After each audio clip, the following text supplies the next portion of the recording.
नमस्कार दोस्तों, मैं विलास उरकुड़े फिर आपका स्वागत करता हूं एक बार आपके अपने पसंदीदा web news channel supreme power पर। अपने आसपास की खबरों से जुड़े रहने के लिए अभी हमारे चैनल को जरूर सब्सक्राइब करें। तो चलिए शुरुआत करते हैं आज की कुछ मुख्य खबरों से। खबर महाराष्ट्र के अकोला जिले के लोकसभा क्षेत्र से। बीजेपी और कांग्रेस का सक्षम उम्मीदवार नहीं, मैंने उम्मीदवारी मांगी। गजानन दलू गुरुजी, पूर्व विधायक। लोकसभा के बारे में मैं नहीं बोलूंगा, बीजेपी ने अकोला में निर्णय लिया वह गलत। अभी तक अकोला में कांग्रेस लड़ी है, 2.5 लाख के ऊपर मतदान मिला, मैंने उम्मीदवारी मांगी और यह मतदार संघ शिवसेना जीत सकती है।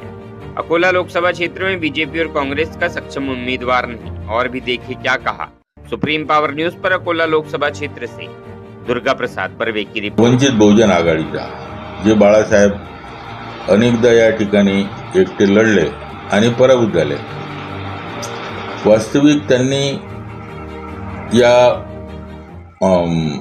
तिन्ही पक्षासोबत बसण्याची गरज होती, परंतु केवळ घटना बचाव करायचं आणि भारतीय जनता पक्षाला मदत होईल अशा प्रकारचा निर्णय घ्यायचा, हा दुसऱ्या प्रकारचा उमेदवार आहे।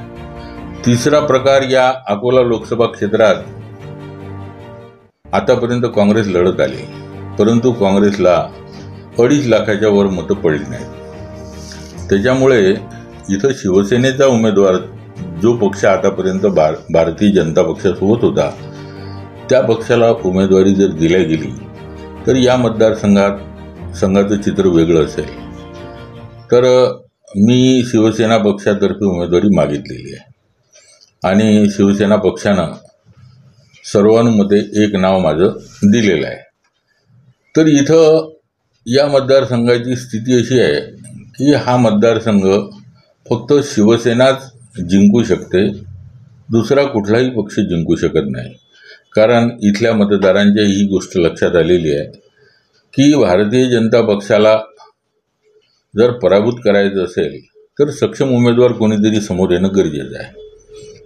काँग्रेसतर्फे आतापर्यंत सक्षम उमेदवार आलेला नाही आणि वंचितचे मतं निश्चित झालेले आहेत। अनेकदा ह्या निवडणुका झाल्या, आतापर्यंत किमान 6 वेळा फक्त काँग्रेसची युती असतानाच वंचितचा उमेदवार विजयी झाला, अन्यथा 2.5 लाखाच्या वर तो उमेदवार जाऊ शकत नाही।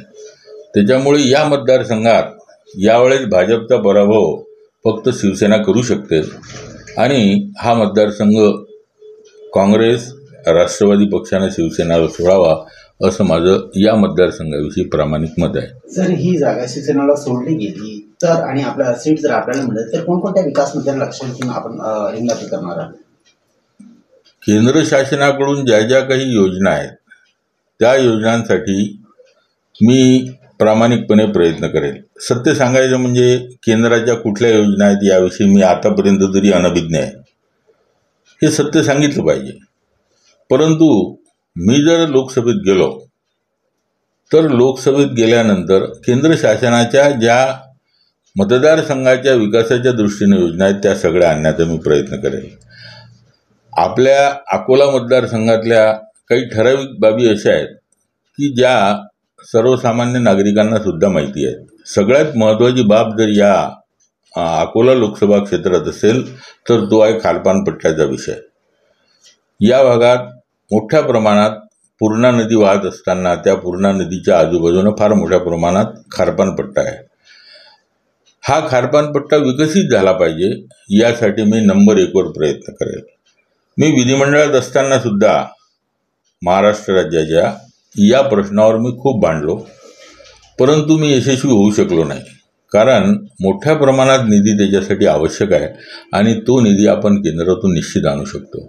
विरोधात जरी बसावं लागलं तरी या प्रश्नासाठी मी भांडल्याशिवाय राहणार नाही।